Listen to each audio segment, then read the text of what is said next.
Welcome to the Appetite for Discussion show with your host, Brandon Crouch. Tonight's show is brought to you in part by Hunk of Junk Hauling. Hey everybody, thanks for tuning in. If you notice things are a little different tonight, well, that's because there's no intro music. Because apparently YouTube has a little issue with copyright. Or maybe I have the issue with copyright with YouTube. We're going to get that fixed later on down the road. But I want to welcome, first of all, thanks for tuning in. Thanks, Julius, for States Vegas Radio for hosting, letting us be here again tonight.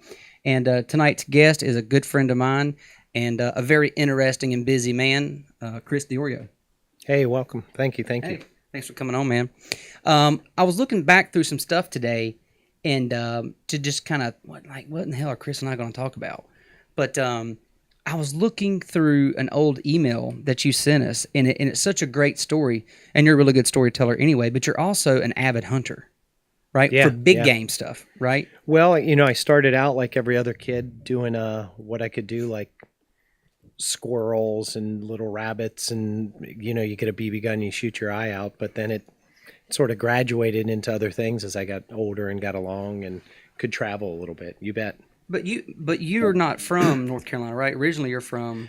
I'm one of those damn Yankees who moved down here, and I'm never moving back. I love Ohio and Pennsylvania where I grew up, but the South is great. So I grew up, a Buckeye, born and bred, and moved down here and just love it. And that was you did your undergrad at Ohio State, right? Yeah, I'm an Ohio State Buckeye, and I went to medical school in California, and then I came down here for residency and really enjoy it. Really? Mm-hmm. Huh. So are you considered a Yankee from Ohio? Is that not like the Midwest? Or do we just anything There's a line, Mason and Dixon. I don't know who they were, but they made this line, and if you're above it, you won. If you're below it, they're not so happy with you. You're a damn Yankee. Damn Yankee, yeah. So did your dad take you hunting? Is that how you learned how to hunt? Yeah, a little bit. He, in Ohio, there was no rifles. There was like a shotgun only and a fishing. So, I having a couple boys and some woods behind us, we grew up just getting dirty, fishing, hunting a little bit, and you get a BB gun, and then as you get older, it's something that you can do on your own and sort of escape the concrete jungle, so to say, and the cell phones and the InstaSnap facegram and stuff. InstaSnap facegram. Yeah. Can I take that? Because I like it. You can take that, yeah. I'm not a hunter, but I did this year for the first time in 38 years. I got my hunting license. Oh, I haven't been yet, okay, but I have what I need, but I just haven't found the time to go. So I have to make time. So I'm looking forward to it, and what I'm really looking forward to is getting out there into the woods and getting away, like you said, from the concrete jungle and the cell phone and the technology, and truly just being by myself with my thoughts. Yeah. And looking for, and I might go crazy, honestly. I mean, you're sitting there in the quiet. I mean, I've tried it, right? I went hunting one time, froze my ass off. I didn't hear anything, didn't see anything, and after 4 hours, I went back to the trailer and had bacon and eggs. Yeah, well, yeah. I call Brandon B. I don't like that kind of hunting. Like, I like the walk, and then if I just sit there, I get bored. Yeah. Like any kid. I took my two daughters hunting in South Carolina where there's, the pigs and the deer and the alligators, and they were playing on their cell phones and stuff, and they get cold. I like, it's not the hunting or the killing, quite honestly. It's the brotherhood of it. It's the adventure. I met some great friends. You challenge yourself, you get out, you get dirty, and it's a little bit of the cold, a little bit of the wet, a little bit of the darkness. It's just a challenge. It's almost like, it's sort of like working out a little bit. Okay. And it's something that not a lot of people do. To me, I have this moment of, if I'm fortunate enough to get something, and a lot of times I don't, I just pass on things. I just say a little prayer. Thanks, big guy upstairs. Give him a high five, and but it's really the adventure of it to me. You went on a hunt. Was it in Yellowstone or just outside of Yellowstone? Yeah.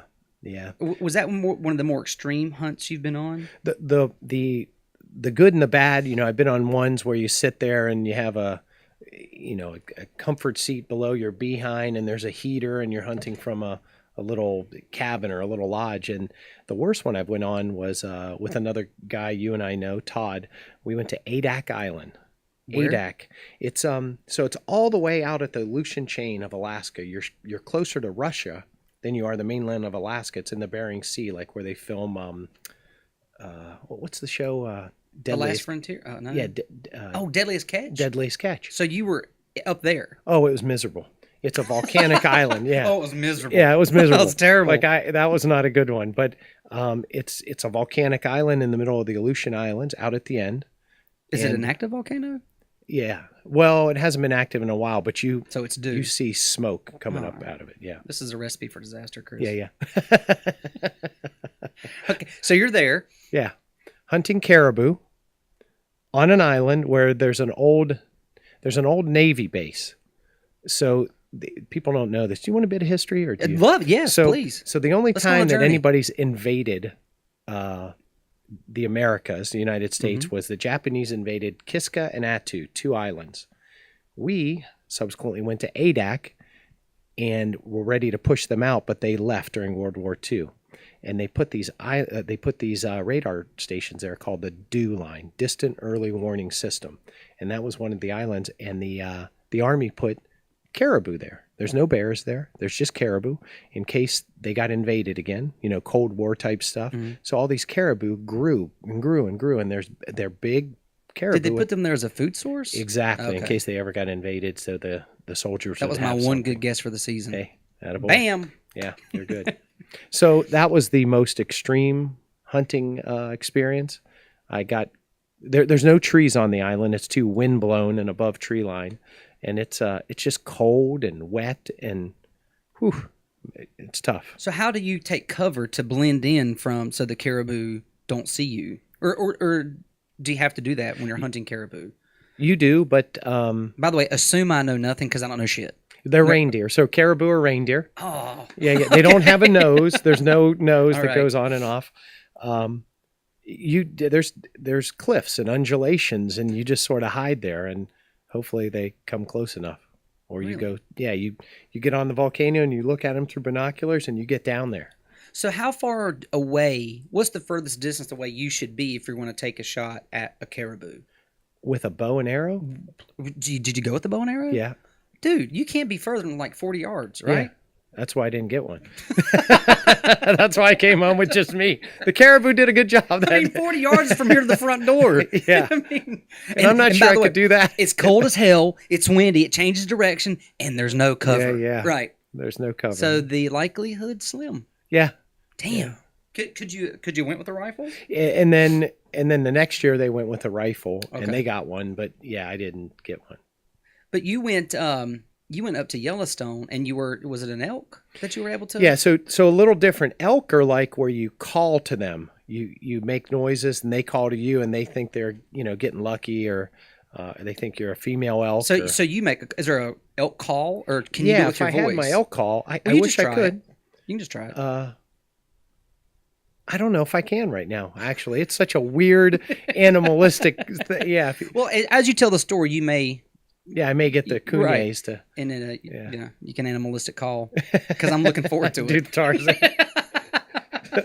So Yellowstone was elk, Adak was caribou, and it's just a challenge. It's just a cool thing, and that was really Yellowstone. Everybody thinks of the Grand Tetons and Yellowstone and Snake River, but this is where Lewis and Clark went through, and they met.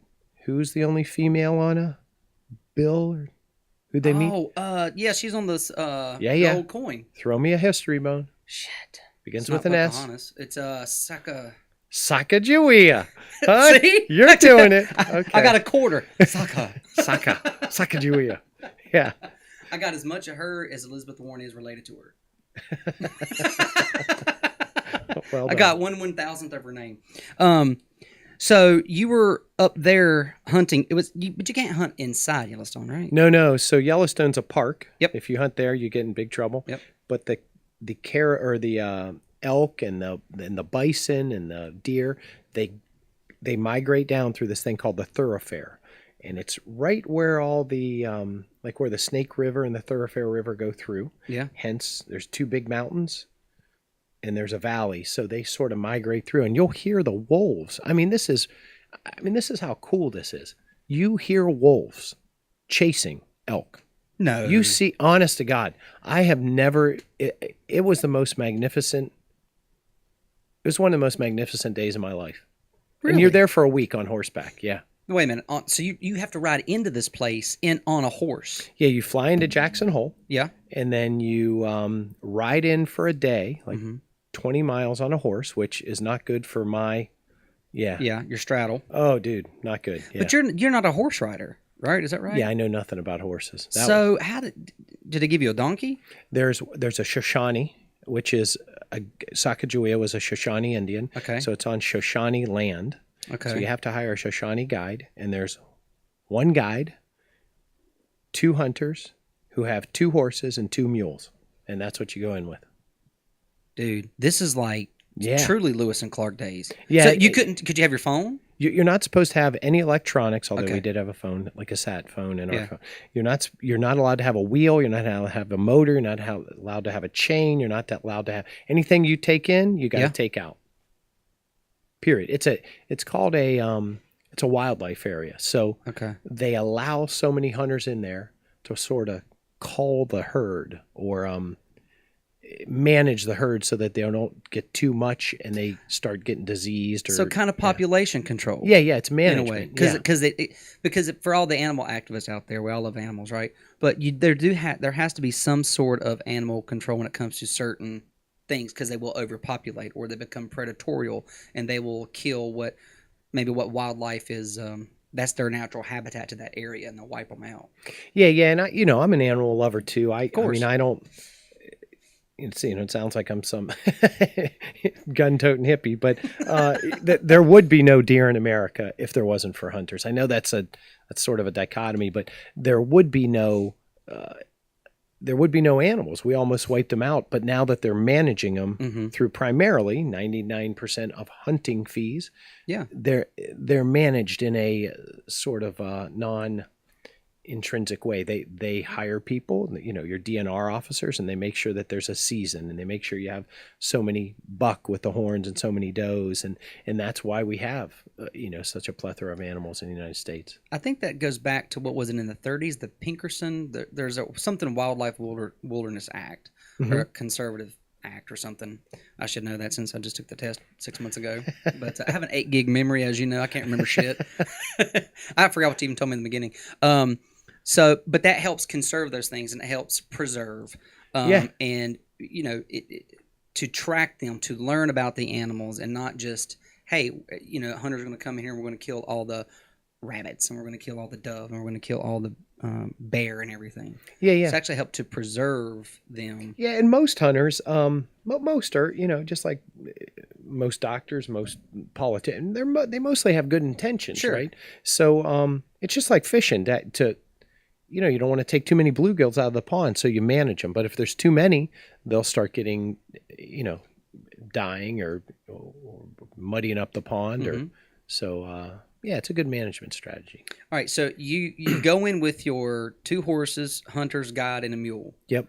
And you're going 20 miles on a horse. Yep. To get to where? To get to, like, you just set up a spike camp, hopefully near water, and you'll pass bison, like real bison that are out in the. So I'm on a horse and I'm like, whoa, that thing's as big as a Volkswagen. Like, and the guide says, stay on your horse. I'm like, I wasn't planning on getting off of it. Don't worry, pal. And these bison, it's as big as a car. It just lifts his head up from the grass, waist deep in snow. Yeah. And it's just the coolest thing I've ever seen. I mean, right there, you're 6 or 8 feet from a bison that could. I mean, there's no screen, there's no zoo, there's no wall, there's no bars. When you were exposed, my friend. Yeah, it was the, but it's exhilarating. Sure, it really is. So, what type of weapon do you carry for that type of a hunt? I'm sure it's a rifle of some sort. Up until that's why I'd been going for 9 years, New Mexico, Wyoming, Montana, and I never gotten an elk. Okay. I just paid them, right? So I just paid all these fees to have the deal. You've been donating my money. Yeah. Right. So finally we got a lottery to go to Wyoming, and so we took a 30-06, a rifle. Okay. Yeah. and I darn near still didn't get one. It took me all 7 days. So all 7 days. Yeah. So you guys ride. How long does it take to ride 20 miles on a horse? 12 or 14 hours, especially if you have a shitting big me. prostate. Then it takes more because you got pit stops, right? You gotta be. Was that too TMI? No, you didn't say yours. You just said if you had. Some people Some do. people may have that problem. Bunch of 50-year-olds. So once you have to set up camp, and the picture you sent literally looked like something from like the Revolutionary War with your tents up there, and you got a creek behind you in the mountains. Like it was. Yeah, you take in canvas tents. Yeah. And you have fallen logs. You're not allowed to you can't have a chain. So if you want to cut down a log, you got to saw it down with a 2-man saw. If there's Holy shit. there's no motorized vehicles. Yeah. Right. It's the farthest place away from any road or any facility building in the lower 48, I believe. Yep. Damn. Really. Did you see the movie Revenant with Leonardo DiCaprio? Yes, I did. Yeah. That's sort of where they left him, and he was attacked by a bear. So when you get an elk down, like I hunted with a buddy, and then like maybe you and Julius hunt together, right? So you guys got a buddy and a guide, and you help each other out. When he gets an elk down, you go down, you pack it on the 2 mules, and you get the heck out of there because, like as the guide says, there's a bear. Like these brown bears. These grizzly bears, soon as you get a bear down, or an elk down, they're on you, and they're surrounding you.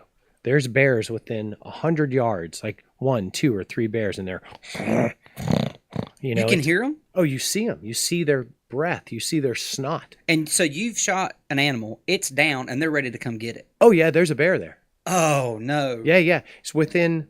It might take 5 minutes. It may take 2 hours, but there's going to be a bear on that kill. If you come back the next day, there's bears there fighting, laying on the kill of the elk. Claiming it. The biggest bear. Yeah. Dude. And you just watch them through your binoculars, and you're like, is this a movie? It's the coolest thing. So it seems like to me there'd be 2 challenges for me. Number 1, getting in there. No. Killing the elk, number 1. And then number 2, having the balls to go claim what I just killed, knowing there's a grizzly or 2, 3 within 100 yards of that meat, and they want it. Yeah. Guess what? They're gonna get it. And that's so what why. Do you do? Yeah. So I didn't know this. So you bring the horses, and you bring the horses, and if you're the guy, you just walk around with the horses. Okay. And you have a slug gun, just in case. What's a slug gun? It's a short shotgun. Yeah. And it's got buckshot, slug. Okay. So I mean, scare them, kill them, right? If they're coming, I mean, and they're right on you. They're within. They sort of hang out like the distance of a width of a football field, and they're out there and they're pacing back and forth as you're cutting this meaty thing up, and you're thinking, God help me if I. Well, that's what I'm saying. Yeah. I feel like this is like your bait. Yeah. Right. I mean, or the actual dead animal's bait, and they're coming. Well, they're going to get you both. Yeah, and they don't want. They don't want you. You're a doctor, and let's take a step back. This doesn't sound smart. Let's be honest. Yeah, it's a little bit.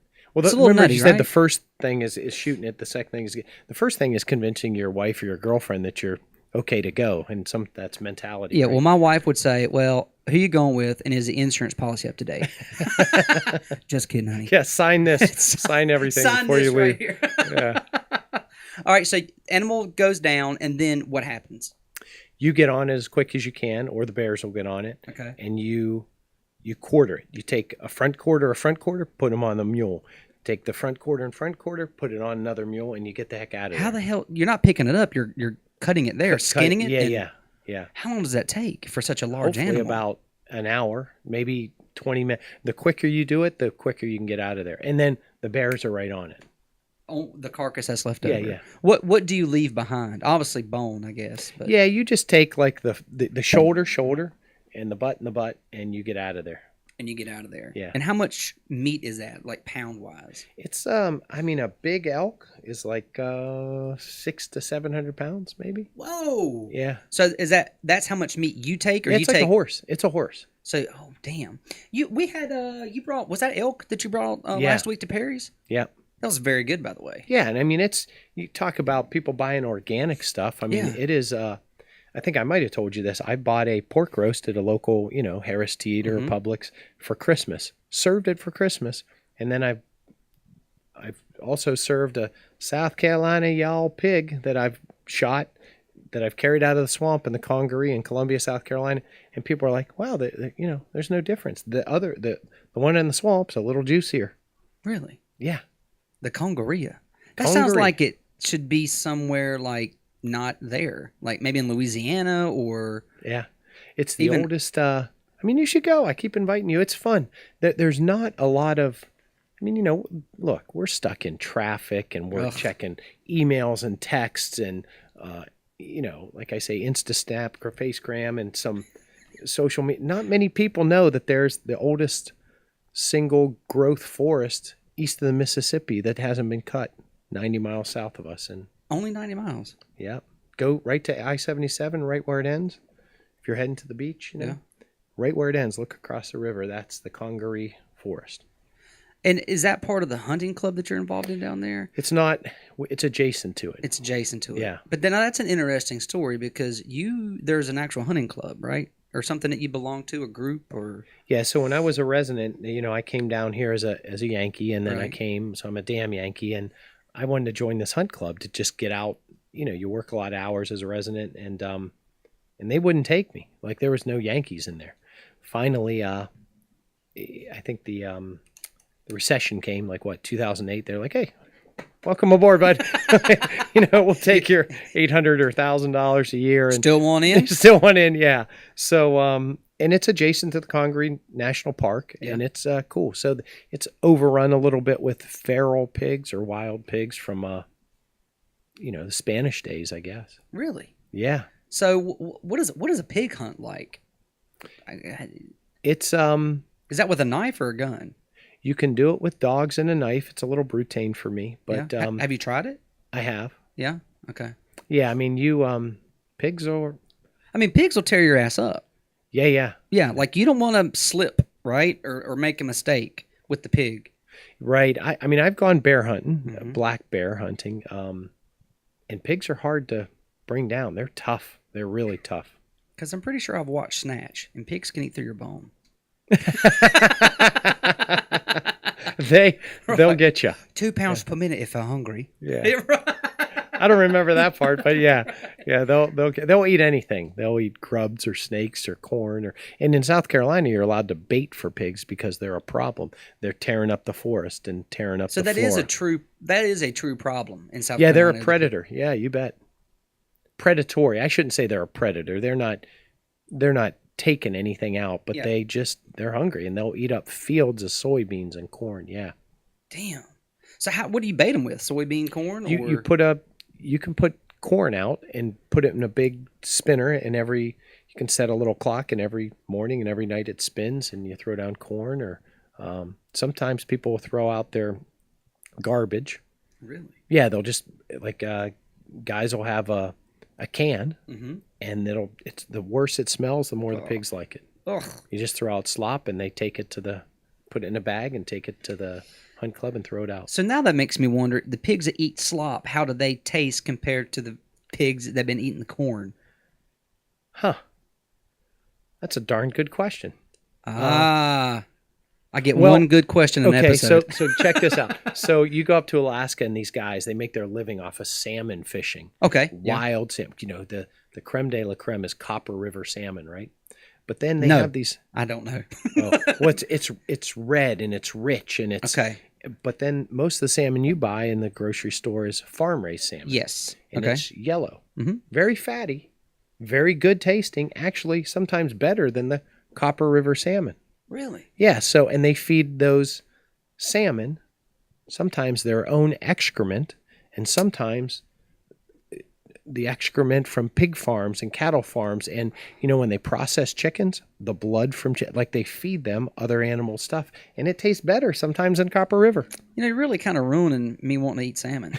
It's kind of like tilapia. That's the shit fish, right? It's the shit, yeah. But the restaurant charges you, $15 for a tilapia. I'm like, this sits on the bottom and eats shit. It's called a dog tooth fish or something, right? Yeah, Isn't it? I think so, maybe. Yeah. So You were talking about the what'd you call it? The copper salmon, Copper River salmon. Copper Yeah. River salmon. Have you ever had that before? You ever tried it?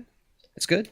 Yeah, it's fantastic. And again, what's the whole? It's not catching the salmon. It's being there in the middle of Alaska, and saying, "Man, I'm catching something out of a stream like some guy did when, Jesus walked the earth or something." Right. It's pretty cool. Yeah. I've heard somewhere along the way, like if you were to kill a bear, I don't know if it's brown, black, whatever, but something that eats like a lot of because they're like blueberries or berries. Oh yeah. Yeah, So, like the meat will be a little sweeter, have a different taste to it, and even maybe even a different color. yeah, I'm never going to eat a bear again. I have shot a black bear up in Alaska. Yeah. On Prince of Wales Island, like where we saw Ted Nugent up there. Shut up. I'm not kidding. That You're guy. bullshitting. Yeah, he was at the airport, Prince of Wales Island, and How he cool really is is. He really is sort of a badass. Like he is. He comes. He is all. He's not afraid to stand up in a small little airport, and talk about his. He's a good guy. Liberties and he's just all Ted Nugent. What you see on TV is the real Ted But Nugent. isn't that nice though that you actually see a celebrity and then you see them in real life and they're the same? It's not like what you see on TV is not some fake facade bullshit. Yeah, it's not at all. It's nice to know that there are some genuine people, I guess celebrities maybe, who are out who you can meet in public and might maybe want to have a beer with. Yeah, he's definitely. I would have loved to have talked to that guy. There is no holding back. He tells it like it is. Even though he doesn't drink. Yeah, he's a character. Yeah, he doesn't do anything. No. People always thought he was a part. I don't know if he used to be when. No, I'm pretty sure he's never done drugs. He's always been anti-drug. His drug is actually, I believe, Life. hunting. Life. Yeah. My drug is life. I can see him saying something like that. And shooting the bow and arrow, right? It's the mystical flight of the arrow. Yeah. That's like what he enjoys. Yeah. So you were saying, so Ted Nugent, you get up there and these blueberries are out everywhere in Prince of Wales Island. Blueberries everywhere, and you think, "Wow, this is cool." Then you shoot a bear, and the blueberries that are all their faces are purple, and their asses are purple. It's like a blueberry stain. They're crap. You walk along and you're like, "Why is that bush purple? Everything's purple because it's blueberry stained." Because the bears are shitting blueberries all shitting over everything. Yeah. But it makes me wonder too, which leads me to was a nice segue of what the bears or what the animals are putting in their body and what their meat tastes like. Another interesting thing about you is you also run several weight loss clinics. It's also what we put in our bodies is what we put out. I may not be as tasty as Julius because he eats better. If we're out in the middle of a hunt and we have to be cannibals, you might want to eat Julius. Yeah. I'll give you McDonald's. Yeah, so I got into that sort of like hunting, a little bit of serendipity, like it just two roads run together. So you and I met when we did emergency medicine, right? And that's what a doctor's trained in obstetrics or pediatrics or ER or cardiology. Well, that's what I was trained in. Well, the newest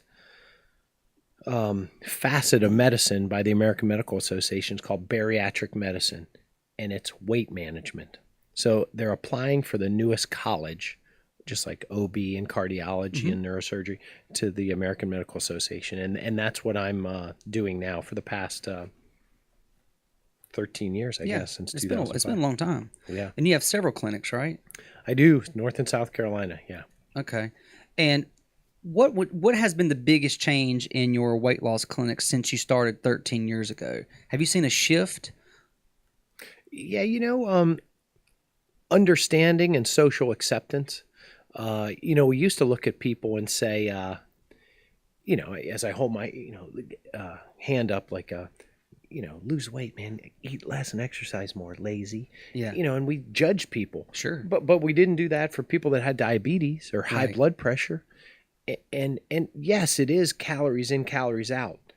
But there's also, and I don't think even great doctors realize this, you can eat 1,000 calories and I can eat 1,000 calories.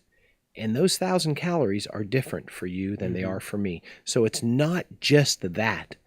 I mean, you've never seen insulin, right, in the body, but you know it's there. You've never seen neuropeptides or serotonin, but you know that's a real disease for depression. Right. So now you have things like ghrelin and leptin and PCOM and different polypeptides that are in your body that you might have a deficiency in, and I might have more of. Here's an interesting thing so they take two rats. They're identically genetically the same. They feed one rat more and it gets fat. Yeah. And they feed the other rat the same amount. They take the poop from the fat rat, do a fecal transfer, put it in the skinny rat, and guess what happens? And then they feed them the same amount, just like before, and the skinny rat gets fat. The only thing that's changed is the poop. So you have a biome. You have an entire biome in your gut that might be different than my biome, because I've been to Alaska and I've eaten, blueberry, whatever, bear scat. You eat stuff from Statesville and somebody else eats stuff from Arizona. The biome helps you degrade things. I was going to say, explain biome for some people who are listening may not know what that Yeah. means. So, you have bacteria in your colon. Right. You may have different bacteria than I do. You may take an antibiotic. You may kill your good bacteria, as well as the strep throat or the ear infection or the urinary tract infection. And that affects the calories you put in. Right. Because now you've killed the strep or the ear infection, but you've also killed some of the bad bacteria. I can assure you mine's different. I have the accent of an 80-year-old man. It's a fucking mess back there, man. Was that too much? Yeah. So I mean, we talk hunting, we talk, ER, we talk a little bit of, but weight loss is something that motivates me. And I think a lot of people have questions about it, Brandon. I really do. Well, I think as we move forward, I mean, look, it's always practicing medicine, right? It's never mastered. Okay. Yeah. So, but I think we're starting to learn as a medical society more and more about food and nutrition, and what we were initially taught, like with the food pyramid, is wrong. Oh gosh, yeah. Honestly, I'm not sure. That's just horrible. The food pyramid. I mean, it's almost bad advice. You're right. Yeah. And how we process food differently, we're learning more about too, and especially with hormone replacement therapy now. That was a big no. No one should do that because it's going to cause scaffolding to a burning fire with a tumor somewhere else, or if someone needed hormone replacement therapy, they were a steroid head or whatever. Sure. And that stigma that came along with that. But if I understand correctly, like for hormone replacement therapy, that stuff was initially developed for AIDS. Well, not initially developed for AIDS patients, but AIDS patients were using testosterone to help boost their immune system and T cells. Yeah, T cells and even muscle wasting, right? And muscle wasting, that's right. That's some of where at least the evidence came from. Yeah. Right? Yeah, because in the 30s, I think Germany was using steroids anyway, but for performance enhancing, and that obviously does help. But we are learning that men, even as young as age 40 and before, I think once a man turns 30, their testosterone starts to drop 1 to 2, maybe 3% per year from age 30 on. So if you think about that, by the time you hit 40, which I'm getting close to, my testosterone's dropped significantly by the time I was 30. So imagine going from 40 to 60 and how you're going to look and how you're going to feel and how your body's going to react. Well, there's pages in the book of life, right? So when you're in your teens and 20s, you're all revved up and your hormone, you got acne and you're hormonally driven and you want to, go and hook up with some chick, and then women have a little later onset. Menopause, we all know what that is, menopause, ovarian failure. Sure. Well, there's something called andropause, but I'm not sure half your listeners probably haven't even heard of that. I'm sure not. Yeah, that's testicular failure, because you don't want to have kids unless you're Hugh Hefner, right? You don't want to have kids when you're in your 50s and raise them till you're. That's not how we're created. But women have menopause, and man, there is a whole industry for that. There's creams and pills, and your mom, your sister, whoever, your aunt, everyone's on menopause something. Sure. you probably until recently didn't know that, hey, we do testosterone replacement. We might do DHEA replacement. Mm-hmm. You know, a guy that's 40 and 50, he should be waking up with wood. Yeah. He should be having a heart. Like, we're treating women, but not men. It's a little reverse, feminism that a little bit. Yeah. I think and also waking up with the lack of an erection, or if you haven't noticed you've had several nocturnal erections, it's also an indicator for poor circulation and an underlying heart issue. So if you haven't woken up with an erection in a while, Are you referring to me? You're pointing to me like I'm. I was pointing to Elvis in the corner. Have you seen Elvis over there? When have you seen me wake up? And by the way, what are you doing out there? Listen, man, I don't know. You're the one in the middle of nowhere with a bunch of dudes in a tent. You tell me. Kickstands. Kickstands. There you go. Boy, my ass is killing me. It's that prostate. But no, and so if that's not happening, I'm not saying that obviously you could. There's a lot of things, right? You could be obese, you could be diabetic, Sure. you could have depression, you could have blood pressure problems. But if you're a healthy guy and that's not happening, your testosterone could be low, but you could also have an underlying heart condition. Yeah, or I know a couple guys that, and believe me, I abuse caffeine. I know a couple guys. Caffeine, what's it do? It's a vasoconstrictor. Yep. All of a sudden, you abuse caffeine, you get people off of vasoconstrictors. They start getting an erection. Wow. Not many docs think about simple things like that. Oh, you're thinking about how much caffeine you abuse? Dude, I kill it. Like, I drink at least half a pot of coffee a day, and I'm sure I drink a diet drink, probably, yeah. And then, like, I have another 2 cups of coffee here. Dude, I'm caffeining that thing up. Well, and some of the things I know you work out a bit, ginseng, yohimbine, some of those other things may, they have more effects than just, increase your workout. Damn. Yeah, you better go check your stuff. But you got 2 kids, Stallion. You're good. Well, that's I've Twins, always, I might add for your listeners. Yeah, and they're beautiful and sweet. Yeah, they're in the bed now. Take but after mom. I always they do. But I always tell my wife, if you have another baby, it's with your new husband. Because it's not going to be with me. You got some things. No, I haven't been snipped yet, but I just try to sleep in the garage. Well, Joyce and I, we got a 6-pack. We'll snip you right here. Get some scissors. So that's interesting. Have you ever performed a vasectomy, even in residency? Yeah. Really? Mm-hmm. Ooh, it was like that. Ooh, right there. That. Ooh, it's like I didn't know. I can't do it. It's not. You can't do it to yourself, or you couldn't do it again to someone else. I couldn't do it to. It's like nothing. No. It's like pulling. No, that's not good. I can't even. It's like pulling fingernails, or it ain't good. Damn. So but I guess in the residency you have to go through a little bit of everything. So where do you go and go? Hi, this is the new guy. He's not quite a doctor yet, but he's really close. But he needs to snip on your nuts to pass. Who draws the short straw of like? Well, everybody's got to learn sometime. I mean, that's why you give him that Valium and take that. You peek it from the curtain and go, he's okay. Come here. Yeah. Yeah. Little dark secret of medicine. They have this thing. You look, you see one, you do one, you teach one. That's right. And then it's a little more complex than that, but it's something where you cut open some guy's sack and you find a little. No, it doesn't. It's not pleasant. No, I couldn't imagine. Well, I'm going to do it. So just wait till I'm in my deductible. I'm going to do it. More vasectomies happen when? Oh, during the NCAA tournament. Yeah, like that. Yeah, so that they can Thursday, sit. Friday. Yep, so they can sit and watch. Yeah. Watch the basketball. Kicking back. True statistic. That is a true statistic. Yeah. But now with your weight loss management, there's something very. Has people coming in talk to you about like the keto diet, or is that something you know about, or you've studied, or you could explain? Well, there's a lot of. It's an energy equation, right? So diet is food intake. That's half of it. The other part is metabolism and activity. So it's the intake of energy and it's the output of energy.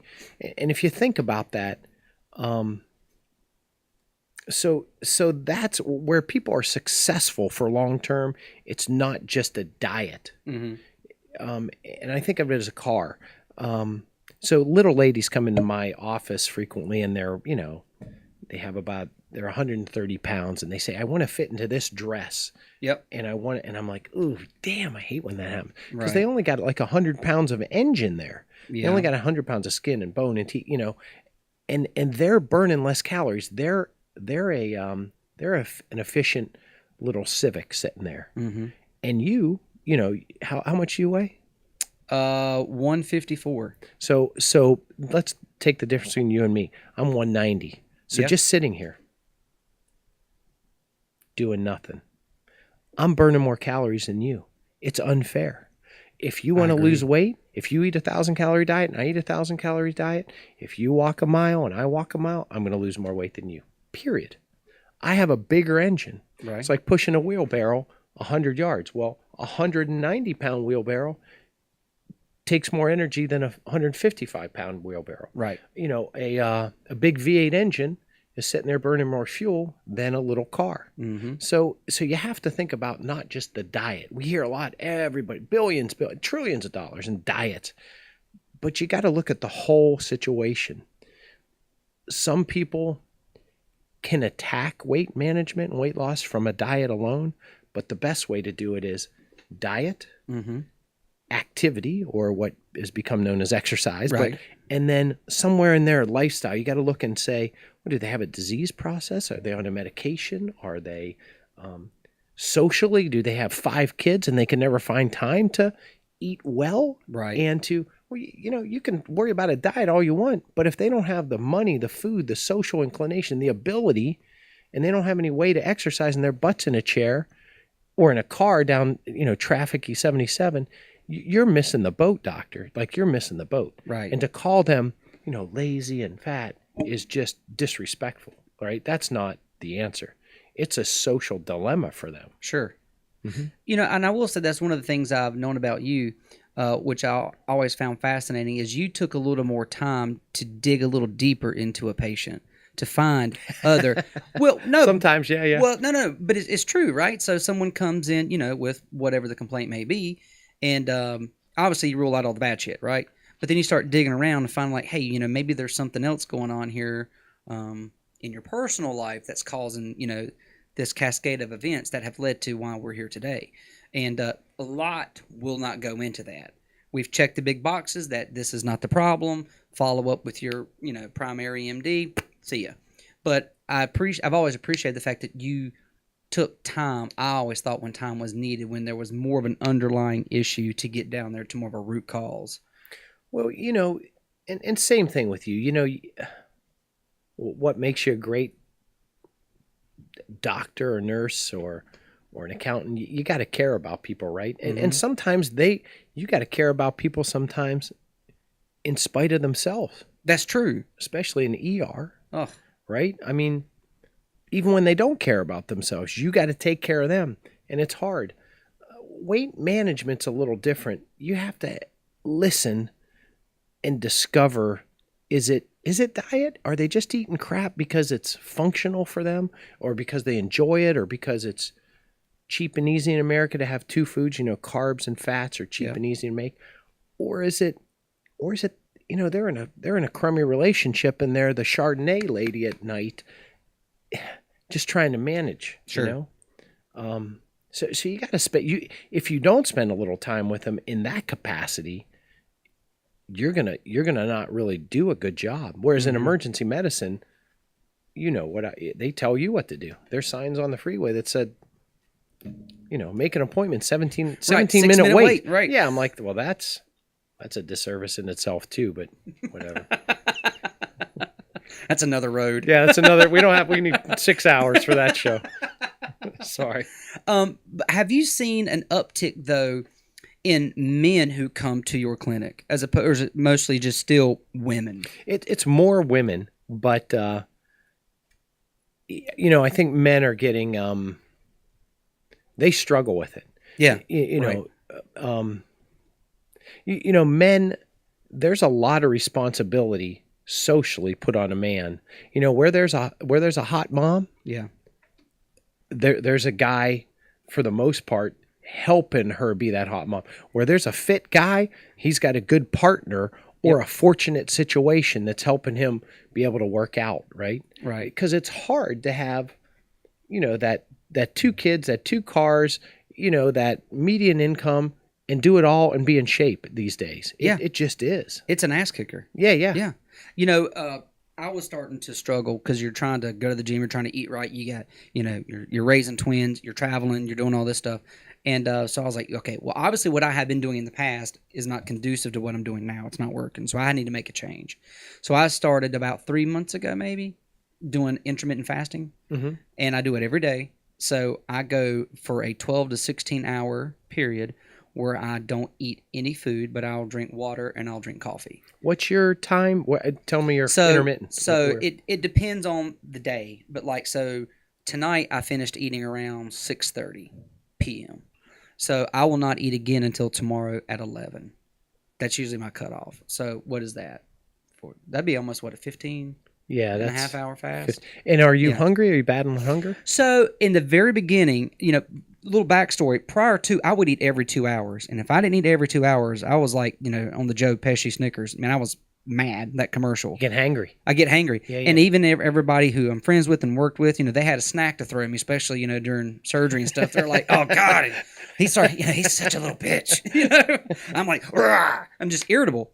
But so the first few days, probably 3 to 4 days, man, I was so hungry and I was just, but then, I would drink more water and I would drink more water to get that sensation of fullness. Yeah. And it would pass. But I'm the type of person where I don't feel like I'm eating and I don't get the satisfaction of eating unless I chew something. So like smoothies and all that, I need to chew. Okay. So, to answer your question though, the first few days, 3 days was really tough, and then it started to become easier. And what I found is my portion sizes have gotten a little smaller. So when I was eating every 2 hours, I was eating a lot of food. I mean, even back in the emergency department, I would pack my food, and I would just pack on not a lot of weight, but I was just eating a lot of food. Now I eat probably less frequently, obviously, but with smaller meals, and I feel better. My waist has obviously went down. I've lost body weight, but when I do sleep at night, I feel better. And the best part about it is I've had high cholesterol since I was 30 or late 20s, anywhere between 220 to 240 something. My cholesterol 2 months ago was 190. First time ever below 200 since I've had my labs drawn for cholesterol. And my LDL still was good, was in the normal range, always was high. But my HDL still not quite normal. I think it might be a little low. But overall, I think the only thing that I have changed is the intermittent fasting. So that's the only thing that I can contribute my cholesterol numbers to. So people say, well, that worked for Brandon. Yeah. And that may, I guess my answer is, which diet works best? It depends. Yeah, right. And it depends. What works for you now may not work for you when you're 65 because you're in a different book of life. Yep. And your chapters are different. And you might have a different job. You might have, God forbid, something, some disease process. Sure. But if it works for that person, that diet, then inspire them. Then teach them how to do it the right way. There's so much BS out there. Sure. Somebody trying to sell you something. You've got to do the right thing for the people that you serve. I mean, period. But you're going to have to try, and I would say don't be afraid to try a different way of eating or whatnot and fail, right? Because, okay, well, that didn't work. Well, let's try, something else. Maybe I can't eat, certain things at night because I notice, hey, I'm still not really losing things around here. So let's curb. Maybe I'm drinking too much drinks that have sugar in it. Sugar's so bad for us that I think we're starting to learn that sugar is really, really bad for us as humans. And we were told for so long that cholesterol is bad for you, but we really actually need a little bit of cholesterol in our diets for our brains, Sure.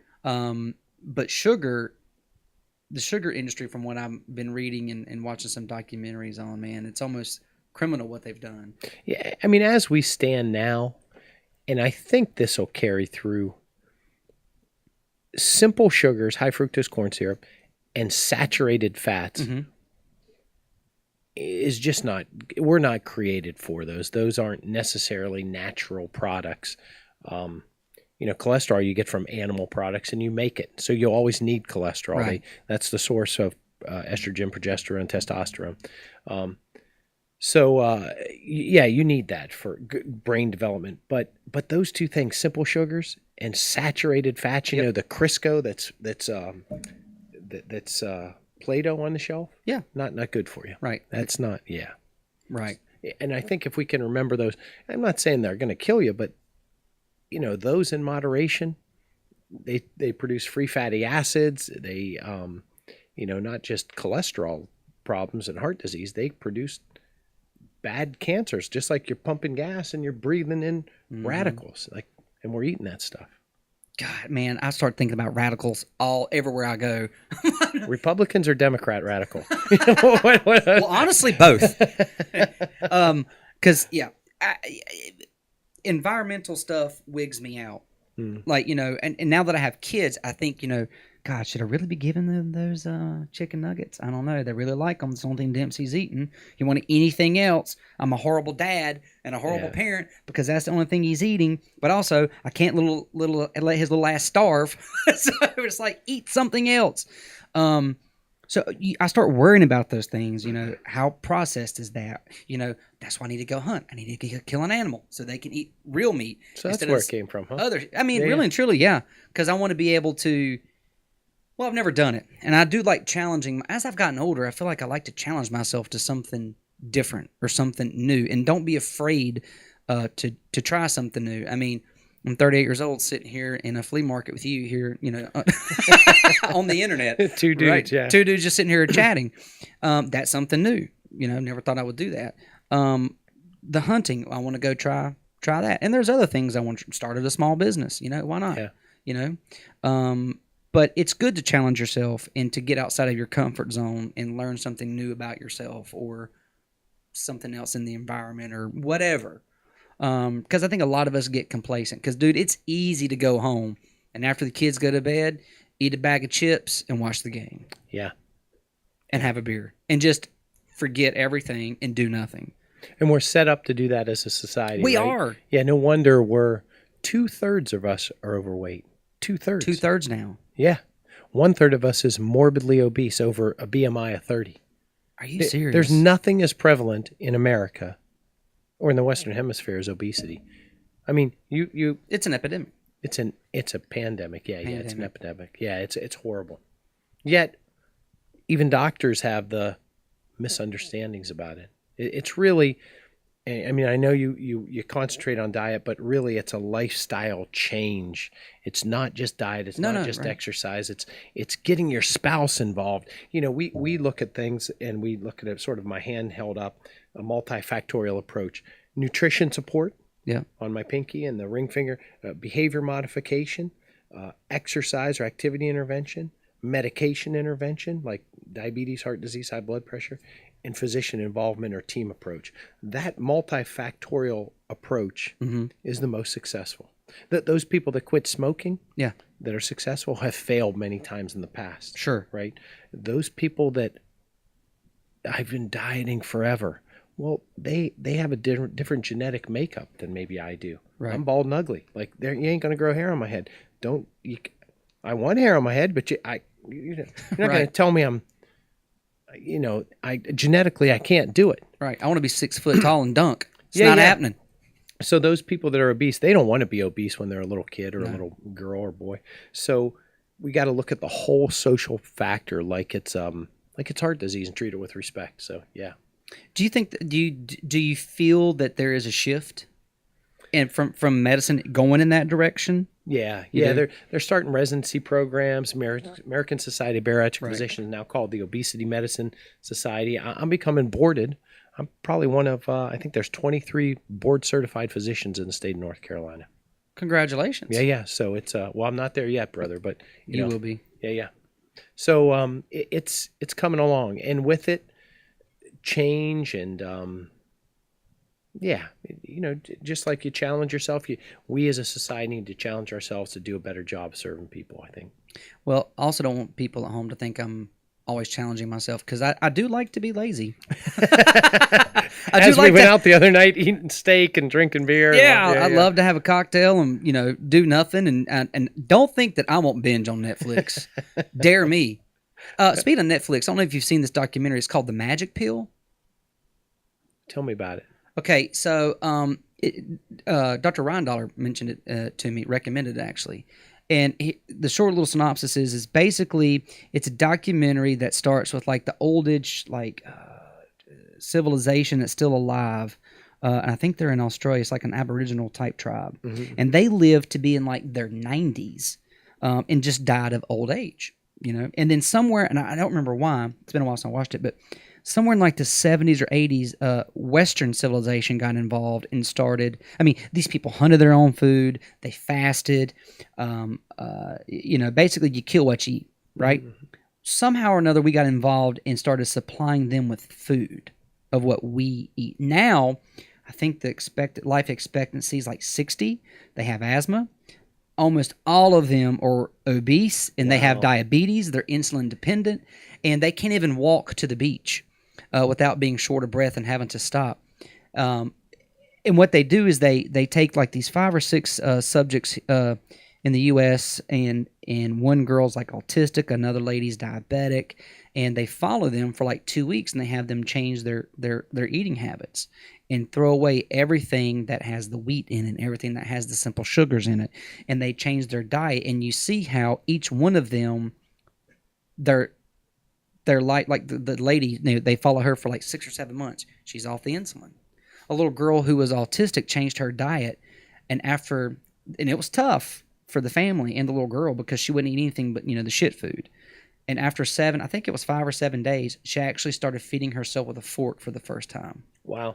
She had never fed herself. Yeah, I mean, so, we are what we eat. Is everything a miracle? Yeah, it's a documentary or whatever.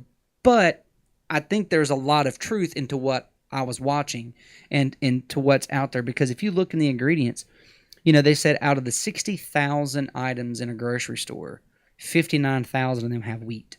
And it's not the wheat that our great-great-great-grandparents used to eat. It's this whole genetically modified wheat that we eat now, and it's hard for our bodies to process. Now there's all these different autoimmune disorders, inflammation process that goes on in our system.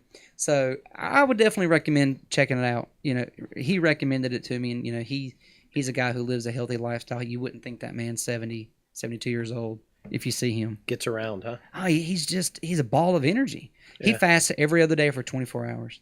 Huh. He'll drink water, and he'll have bone broth at lunch, and he'll go to the gym and work out on a full fast. Well, where do you get bone broth? So he buys bones at the No. So you can actually get. I found it, and to be honest, I've tried it once. It's damn awful. It doesn't taste good, but it's high in protein, and there are some that are low in sodium. And you can buy it at your grocery store. You have to look for it. It's right by your broths, but usually there'll just be one little guy sitting over there that says bone broth. And technically, because of the nutritional value in that, it's not considered breaking the fast. I can't remember why, but it's okay to have bone broth during your fast. You think you can go 24 hours without eating food? I could do that. Yeah. But you probably couldn't have. You wouldn't have imagined doing that. Never. Yeah, you'd get lightheaded, hypoglycemia. Oh, my God. You know, and I was, you know, I grew up with, and even, you know, working at the gym and being around guys who lifted. Breakfast is the most important meal of the day. I try to always take in 40 grams of protein with every meal, 6 meals a day. 40 grams, yeah. I would always do 40. Well, between 30 and 40. Never over 40 because I think you just excrete and piss it off. Yeah. So, but yeah, 30 to 40. So I was always trying to take in at least 1 gram to 1.5 grams of protein per pound. But were you trying to bulk up? Yeah, then? I was trying to get I was trying to pack on as much good lean muscle as I could without getting fat. Yeah. Right? And it's so hard to do if you're not doing your cardio, but if you're adding, you know, if you're eating a bunch of sugars or eating a bunch of sandwiches with, you know, it's easy to put those. I was always very careful with my carbs. So I never got too fat. So now you're doing fasting. Yep. The only thing you've changed, I mean, you've slimmed down a little bit, is diet. No workout changes, right? Actually, I might work out less than I had in the past, just because of what our schedule, life, right? But I get there at least once a week, but most time I might make it 3 times a week, where I was a 6-day week guy. Well, see, now isn't that sort of the difference? You're working your ass off. Yep. Like my, you know, I know many people, I go to the gym every day and I'm not losing weight. And I'm like, well, how about are you watching what you eat? Right. You see what I mean? Oh, yeah, sure. But they're spending so much energy doing this and Right. reading muscle this and misfitness that and Yep. eating, right? But they don't get it. So they need somebody like you to say, well, look at it a different way, right? Yeah, sure. Well, try something different, Yeah. and see if it works for you. I mean, it may not work for everybody because I think, what is it, 3,500 calories equals a pound. Well, so you know who? So 1 pound of fat is 3,500 calories. There you go. Okay. But that's in a calorimeter. That's in a jar like this that we have on our desk right here. Yeah. Guess what? You might burn 3,500 calories in a different way than I do, and it ain't going to equal 1 pound of fat or 1 pound of muscle. That's a good point. It's not. And see, that's where that came. As short as 3 years ago, practicing bariatric medicine, I used to say that. But that's desk science. That's not real clinical science. Does that make sense? Absolutely. Yeah. So 3,500 calories is a pound of fat in a calorimeter discovered by the Navy guy before World War II. Damn. Because they wanted to make processed, canned, or boxed food for the soldier. Spam. Yeah, spam. Save the world. It's absolutely. But see, that's what people, and you educated me, because I've said for years, and like you just said, until 3 years ago, you were saying, the same thing. But not every square peg fits in a round hole. Right. And I think that's what people really have to realize. And look, there's a balance. I used to really beat myself up if I didn't make it to the gym. But now it's like, look, life happens. Just, you're not going to make it tonight. So don't have the extra serving. Don't have that extra helping. Although I do want it. But chips are my weakness, man. Really? Salty? Yeah, just potato chips. I love them. Dang, I haven't eaten a potato chip in years. Shut up. No, you're a liar. Are you serious? Honestly. Really? Man, you're missing some goodness. But you have to have a weakness somewhere else. Chocolate? Yeah, I typically broadly overeat. I exercise so I can eat. I'm Italian, right? Yeah. You go to church on Sundays because you do bad things 6 days a week. That's right. 6.5. Yeah. You're still you're in church on your iPhone cursing at the That's right. NFL. Well, as soon as you get out of traffic, you're like, asshole, get out of the way. Sorry, kids. Sorry, Jesus. Yeah. Sorry, Father. Right. Yeah. Oh, I didn't see you from behind. Yeah. Yeah. So I eat pretty poorly, but it's functional, right? It's what we do. You have time, you grab something in the nurse's station or the car or something. But you try. Right. Oh, the other thing, I've cut out dairy for the most part. I don't eat a lot of cheese at all anymore. Or I've never been a big milk drinker. So you're doing paleo-ish? No, I don't think so. But I still try to eat vegetables and fruits and lean meats. But, I don't have the best GI system in the world. Mm-hmm. So I'm trying to figure out anything that helps with that. You doing wheat stuff? You doing cereals? You doing granola? Nope. Usually, like if I'm at work, my first meal is somewhere between, I don't know what I'm feeling, but 4 to 6 eggs. And then I'll have a little bit, maybe rice with black beans with hot sauce. Mm-hmm. And then I'll put that all in a bowl and scoop it all up. And then I'll run to the cafeteria and eat that real quick. I may have a pack of tuna later or a protein bar. Of course, those have wheat in it.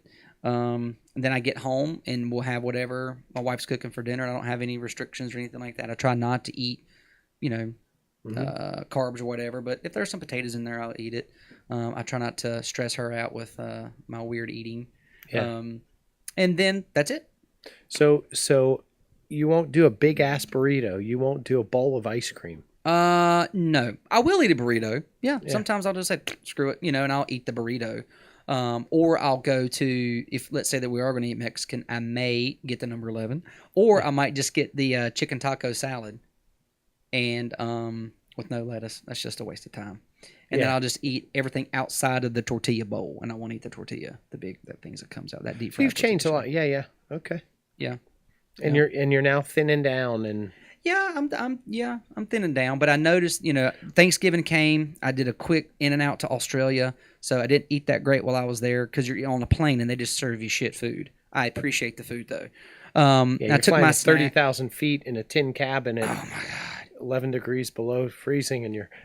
Well, it's weird because I got home and I was like, what happened? Like, I don't think I ate. Hey, how's your wife with all the new diet stuff? Is she? No, she's okay. Yeah, I don't make it a stressor on her. So like on the weekends, if we're cooking, eggs and stuff for the kids, she usually eats. Most times I don't eat the breakfast, but this weekend I did.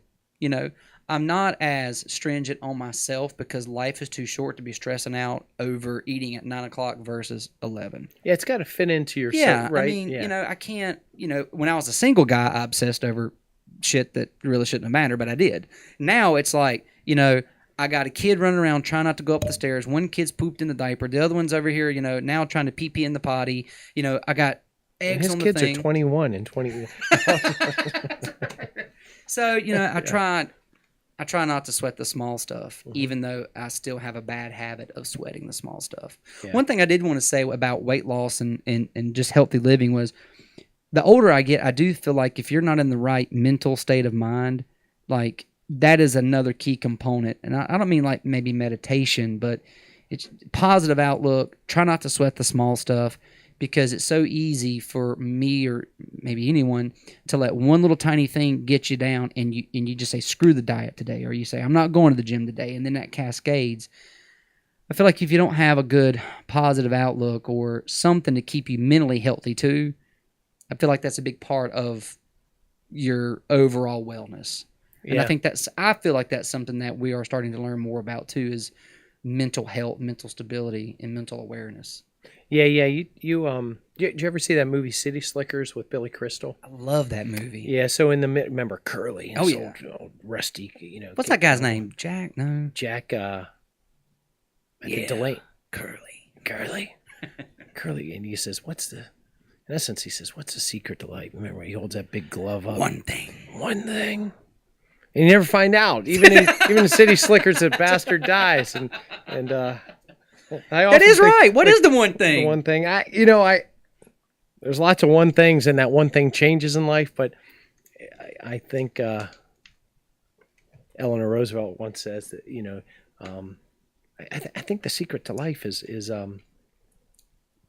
sort of an attitude, right? I mean, I could hit you and you can cower with fear, right? Yep. You could, or you could say, bring it on, MFer, I got you. And at different times you have different attitudes, but given everything that happens to you, it's how Eleanor Roosevelt said, no one can make me feel inferior without my consent. Well, no one can make you feel happy. No one can make you feel pissed off. Now, look, we've all been depressed or bummed out or pissed off. Sure. I mean, you could do things that still make me, but for the most part, it's what you can control, right? Yeah, you are in control of you. Yeah. And no one else. And you shouldn't let anyone else have that type of control or power over you that controls you. Does that sound right? Yeah, well, you get what I mean. Unless it's a hot chick, right? then you're like, I'll do it. You yeah, swoon. Whatever. Forget about it. Oh, that philosophy bullshit. Yeah. Goes out the window. But we were talking before we went on the air that you have something almost like a bucket list item that you're getting, having the opportunity to check off the list. Well, yeah. So when I was a kid, I wrote down a bunch of stuff I wanted to do. One was to go to Peru. I did that with my kids from school just this past year. School trip, went to Machu Picchu. Go figure. My wife is jealous. She doesn't even know it yet. She wants to go there. It's the look. Tell her it's cool. Do it. And the other one is I'm 50 years old. I went to Ohio State and I want to see the Buckeyes play in a Rose Bowl. So I just pulled the trigger yesterday. We beat the Oval Empire. We don't say that M word in my house, but the team north of Ohio. Yeah. So and then we went Big Ten championship. So we're going to the Rose Bowl on January 1st. Yeah. Good for you, man. Yeah, brother. What do you think? I think that's pretty damn awesome and good for you. And I think it's admirable that you do have a list that you've had for a long time and you just, you don't get to do everything, obviously, but you've done a lot of stuff, man. You've lived a pretty adventurous life, regardless of what's dealt to you. You get to do some stuff, right? Yeah. Which is cool because a lot of people don't. And I'm guilty of the don't. I put a lot of other things ahead of things I should, that I find important. But when I get older, I may look back and go, damn, I should have done that. Yeah. Well, some of it's lucky. Yeah. Some of it's just being willing, right? Mm-hmm. There's so many reasons I shouldn't be going to the Rose Bowl. Like, I can't afford it. I don't have time. But I've said that 4 or 5 times before. Right. And man, I'm going to do it. But you're right. You're never going to afford it. Right. Yeah. You always can find a reason not to do something. Yeah. Right. And you just say screw it and do it. I do believe you have to make the things you want to happen in your life possible, right? Mm-hmm. You're not going to lose weight until you try. You're not going to go to Alaska until you book a trip. I'm not going to see the Rose Bowl until I get on a bus, a train, a car, a walkabout or something to get damn to the West Coast. So you do have to take the initiative, I think. It starts with a little imagination, a list when I was a kid, and now I'm starting to knock it off, right? So, I wanted to dunk a basketball. I can't do that anymore, but it's But off you used the to be list. able to? Yeah. Bastard. One-handed. Bastard. Yeah. Well, I'm a little... Never. I could touch the rim. Yeah? Yeah. That was it. Just little graze. Yeah, those days are done now. I had probably 4 or 5 years where I could do it, and now... Really? Yeah, no. Perry could dunk too. Yeah. Bastard. Now we're getting old, and we can't wipe our behind anymore. Then It happens, It's an man. injury. I injure myself sleeping now. I'm like, I can't turn my neck. I don't know what happened there. So for folks listening, how can they get in touch with or find out more about Physicians Plan? Yeah, it's www.physiciansplan.com. So physiciansplan with an S.com. Physiciansplan.com. Yeah. And is there a local you have a local office in Huntersville? Yeah, we have one in Huntersville, one in Hickory, one in Rock Hill, Okay. and then the South Carolina offices. We surround Charleston. There's one in the north side, Mount Pleasant, Somerville, West Ashley, and one in good old Florence, South Carolina, which was almost wiped out by Florence the hurricane. But Damn, that is right. Yeah. It's pretty ironic. Yeah, and I got into it. I was moonlighting when I was a resident. You make about $5 or $7 an hour as a resident, right? Is that a real number? Yeah. I mean, now probably a little bit more, but you worked 100 and some hours For Yeah. $7? I got paid $21,000 a year when I was an intern in Pittsburgh. 21.5. Dude, you qualify for food stamps. Yeah. It sucks, and you work about 140 hours a week. But they don't have that regimen anymore, right? They stopped that. They're kinder. They're kinder. They're kinder. Yeah, That's a nice way to put it. That's part of the reason I moved south. I'll be very honest with you. At University of Pittsburgh Medical Center, where I did my internship, they gave you meal cards, and you get, if I was on call 16 nights, so every other night, I get 16 meal cards. Well, dude, like we were talking, I eat more than once in a 24-hour period. Yeah. Like, I was hungry as hell. I was hangry and miserable. I came to South Carolina, and they said, well, how many meal cards do I get? And they said, meal cards? You show them your badge in the cafeteria, and you can eat as much as you want. I mean, you can bring your family. I'm like, I'm ranking you guys number one. The South, here I come, brother. The hell with winning the Civil War, you bastards. Damn, they were starving you to death. Yeah. And working the hell out of you. Yeah, and you didn't get discounts in the cafeteria or something. I spent all my money eating. It was horrible. So I came down here, and then you start to, and you got a raise to like $25,000 a year. Now, this is back in 2000, right? Yeah, is when I graduated. Damn. Yeah. I didn't realize that you guys were, I knew it was crap, but I didn't realize it was such little money. Well, today they probably pay the residents 34 to 40, depending on what year they are. Yeah. Right? And you work still probably 100, maybe not 100 hours. They, every 24-hour shift you're on, you have to have 12 off now. And that's a dramatic change. So what was it before? Oh, it's just, who knows? I mean, you'd work 36 hours and you'd go home for 8 and you come back. Or sometimes more, depending on what rotation you're on. I do not want you giving me my vasectomy when you've worked 36 Yeah. hours. I mean, it was... But it's a different time. Yeah. It's a different time. I remember the war, right? Or 2001. And, as a young faculty member, I didn't even know what happened. For a couple of days, I'm like, there's a war? Really? There's a... Damn. There's a... Because you're just in the trenches. September grinding. 11th did what? You It's know, the 14th. yeah. I'm like, when did that happen? Damn. Yeah. Because you're in the trenches, you're just grinding, trying to get to the next patient, or the next whatever. Yeah, you don't see a TV. You're in the hospital, the ER, the ICU, Damn. Yeah. Times have changed. Of course, I'm not that bright either, so. Neither am Never I. know. Well, I will say, Chris, thank you for coming on.